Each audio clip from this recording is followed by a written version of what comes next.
শুধু ডিম পর্যন্ত কি থেমে থাকবো বলো তো? যেহেতু আমাদের খৈনি রং একদমই লাগাতে দেবে না বলেছিল, সেই জন্য আর কি আবিরেরই ব্যবস্থা করা হয়েছে, যেটার মধ্যে মেশানো হয়েছিল সর্ষের তেল। গুনগুন রানী তো আগে ভাগেই পালিয়েছে, উনি কোনো ধরনের রিস্কই নেবেন না। তবে আমার কাছে মনে হচ্ছিল সুইটি রানীর মুখটা বেশ ফাঁকা ফাঁকা লাগছে, সেই জন্য পুরো মুখটাকে আমি সুন্দর করে ভরাট করে দিয়েছি। আর এরপর তো এক একজনের মুখের এক্সপ্রেশন একেবারে দেখার মতন ছিল।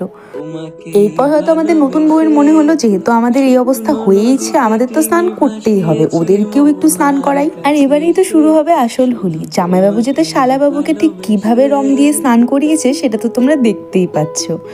ওদের এই রঙের লড়াই করতে করতে আমাকে আবার মাঝখানে ঢুকিয়ে দিয়ে ম্যাডাম বানিয়ে দিয়েছেন বাঙালি বউ প্লাস আফ্রিকান মেয়ে। এখানে সবাই আমার চুল দেখে বলছিল আমাকে নাকি বিদেশি মেয়ে লাগছে, মানে কি আর বলি। আর সিঁথির ভোরে সিঁদুর পরিয়ে দিয়েছে। মেয়ের মাথায় যে কি পরিমাণ কুবুদ্ধি ভরা। এরপর জামাইকে বানানো হলো ভূত, আর জামাই কি ছাড়বে, কাউকে তো কিছু বুঝতে পারে না। শেষমেশ ধরেছে হচ্ছে শালাবাবুকে। এদের দুজনের কাণ্ড দেখে তো সবাই হাসতে হাসতে অবস্থা শেষ। সারা বাড়ি তন্ন তন্ন করে খুঁজে যার যার মুখ ফর্সা দেখা যাচ্ছিল সবার মুখ ভরে দিয়েছে আবির দিয়ে। আর এবারে তো ধরেছে আমাদের জামাই তার শাশুড়ি মাকে। শাশুড়ি মা এত চকচক করছে, সেটা কি করে হয় বলো তো? তাকে তো একটু হলেও রং মাখতে হবে নাকি? এই তো হয়ে গেল হোলি খেলা।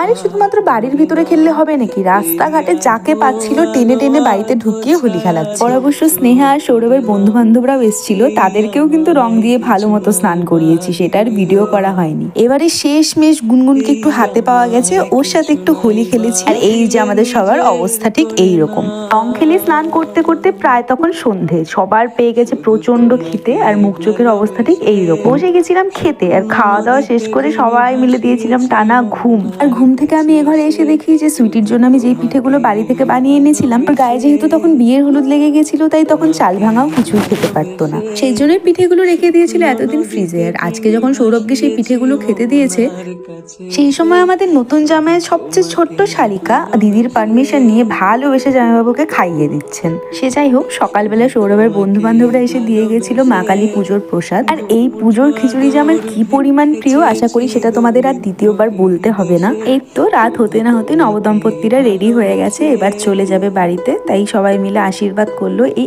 বিয়েতে যে আশীর্বাদের পর্ব কতবার হয় সত্যি তার হয়তো কোনো হিসেবই নেই। সেদিন আমরা নেমন্তন্ন পেয়েছিলাম পরের দিন সুইটিদের বাড়ি যাওয়ার, গিয়েও ছিলাম, তার ব্লগও তোমরা দেখতে পাবে। যাই হোক, এরপর তোরা বাড়ি চলে যায়। তাই আজকে আমার ভিডিওটা এখানেই শেষ করি। দেখা হচ্ছে নেক্সট কোনো ব্লগে। টাটা।